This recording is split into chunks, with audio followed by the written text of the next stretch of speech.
In this module, we're going to go a little bit deeper into how to write a killer title.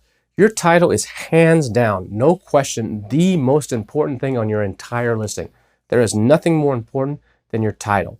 And you've got to know which keywords to put in your title, because if you mess this up, it's going to really hurt you and put a big dent in your sales on Amazon. So when you first start, you've done your keyword research and you've picked hopefully 3 to 5 keywords that you can put in your title. Now you may have a few others that you're going to be targeting down the road. And if you're following my advice, you don't target the big keywords at first. You target more the middle of the road ones, get ranked for those. And then once you get ranked for those, you start getting a few reviews. Then later on, go in and actually target the big keywords. And one of the reasons you want to make sure you have the right keywords in there is because the relevance of those keywords that are in your title carries so much weight on the A9 search engine. And actually goes from left to right. So the number one keyword you're targeting should be as far left in there as possible. And then whatever's the least important out of that group should actually be more towards the end of the title. Now remember, your title is limited. Depending on your category, you may only have 50 characters. Sometimes even though Amazon says it's limited to 50, you can have up to 200. You definitely don't want to go over 200. They'll actually start suppressing listings and it'll cause all kinds of problems. You definitely don't want to go over to 200. When you first start your listing, I try to maximize that 200 as much as possible. And then later on, I will actually try to cut that down. When I first have my listing come out, I'm trying to put as many keywords in there as possible. And sometimes you got to get creative, because maybe you have 3 to 5 keywords. Say you have 5 keywords. How are you going to fit all those in there? Well, sometimes it's like ab roller. Say it's like ab roller wheel is one of your keywords, and another keyword is wheel ab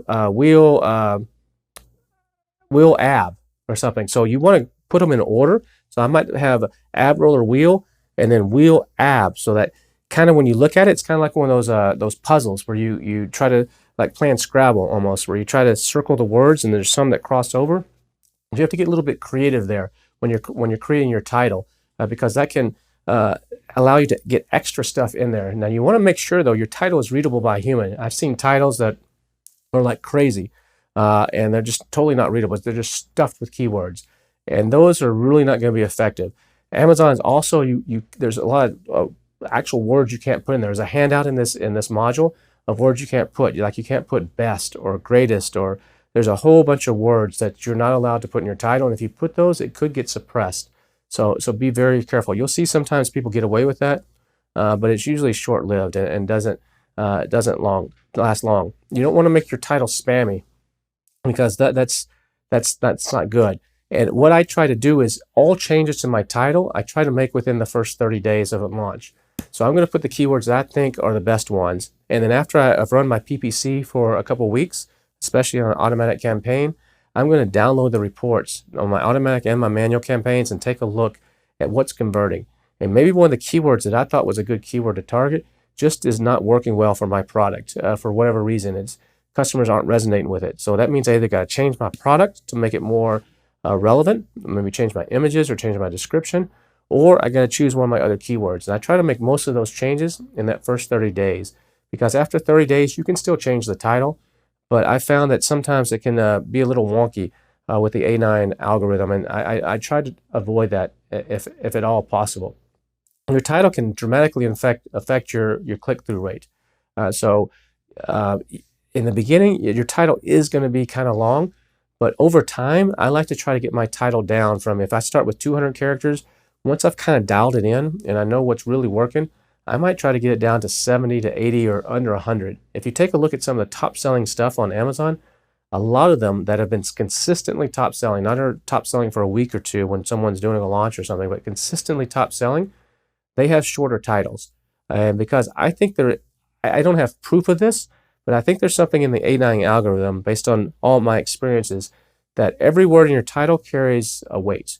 And let's say you have 5 words in your title. Let's say for illustration purposes only, Amazon gives you 100 points for your title. And if you have 5 words in the title, each of those words has 20 points of relevance. But if you have 10 words in your title, each of those words has 10 points of relevance. So I think there's something to that. I don't know exactly the science behind it, But that's why I think over time you want to try to shorten your title if possible, and I think it can really make a difference. The other thing about your product listing is all words in your title help you with rank. So when you first start out, you're basically undiscoverable on Amazon. You're not in the top 10 or 15, 20 pages at all.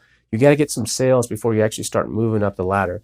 And one of the things you can do is target middle of the road, easier to target keywords, and try to get from nowhere land up to page 5 or 4 or 3, and for your main keywords. And then once you actually decide to go after your main keywords, you're starting from a much better position, like page 3 or 4, instead of off the charts.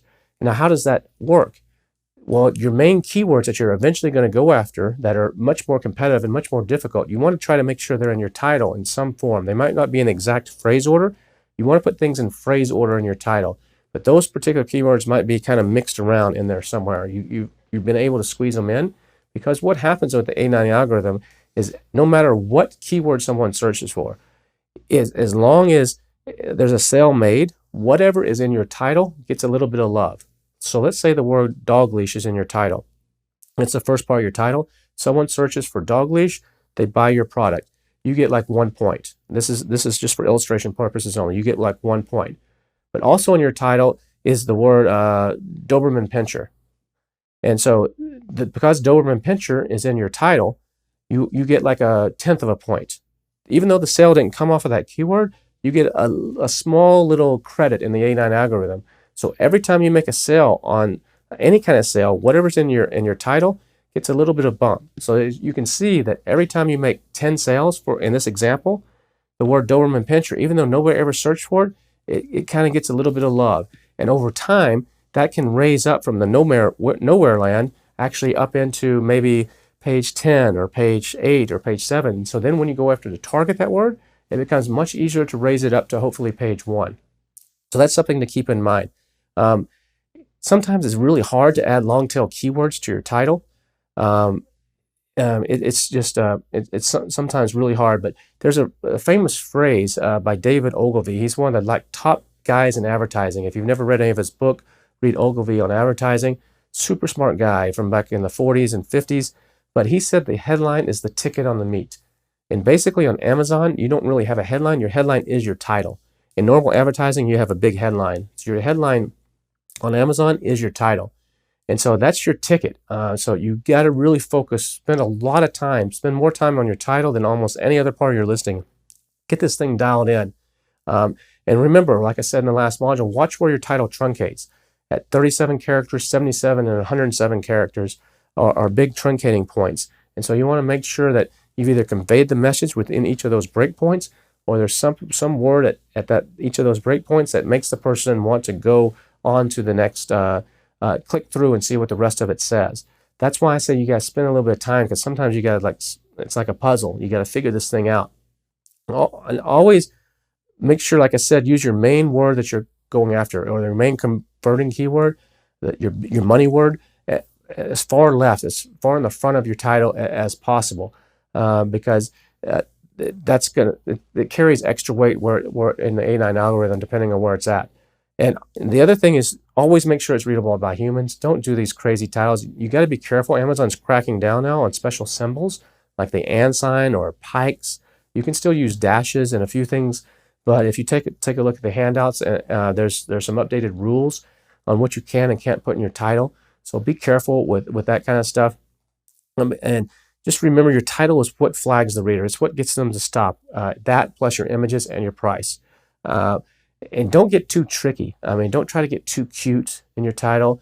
Don't use negatives. Be careful with using negatives because a lot of times those can backfire. Try not to use the word no or not or anything that's a negative or a reverse negative. You always want to keep it in a positive light. Don't use negative stuff if at all possible. Always flip a negative to a positive.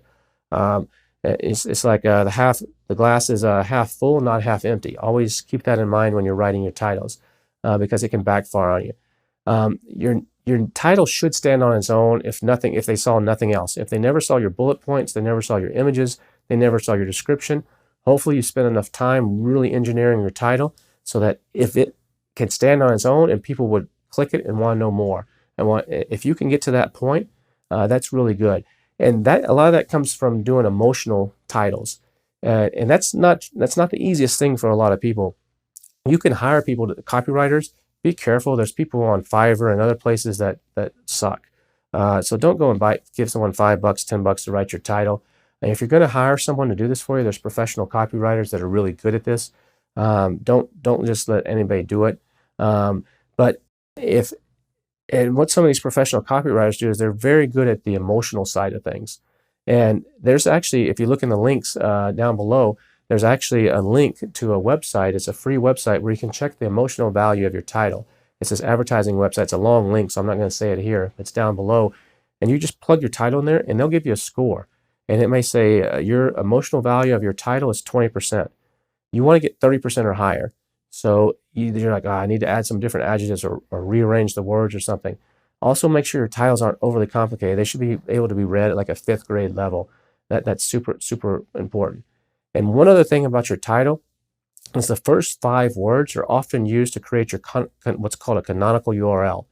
A canonical URL is used by the search engines like by Google and Bing and outside search engines. The words that a canonical URL uses don't really help you rank on Amazon, but they do help you rank on Google. So the first 5 words, if you put the first 5 words and then a dash or the word or a colon, like the dots on top of each other, that forces Amazon to take those first 5 words and use those in the canonical when it makes it. And if those first 5 words are really good words that people are searching for on Google or Bing, that can help you get a little bit of extra rank on Google or Bing for your Amazon listing. And so hopefully more people will find it when they search there, because about 25% of the traffic on Amazon actually starts on Google or Bing or outside search engines. People searching there, they find a link and they come into Amazon. And so if you can make sure that your canonical is really good, if you're not sure how to do that, you can actually go to helium10.com/gems. And one of the options there is how to create a canonical URL.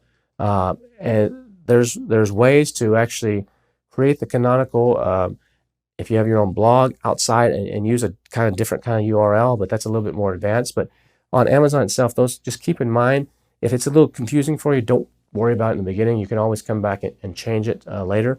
Usually it will take. It doesn't always take if you change it later, but usually Amazon will eventually update the canonical, and then Google will re-spider it. But if you can do it from the beginning, and go take a look at helium10.com/gems and the canonical there, and that'll help you out with that. So this is how to some important stuff on creating your title. Hopefully this has helped you out, and you're going to have killer titles that are going to put the meat on the bone, as David Ogilvy would say, on your Amazon listing and help you crush it. In the next module, we'll talk about another important part of your listing. I'll see you there.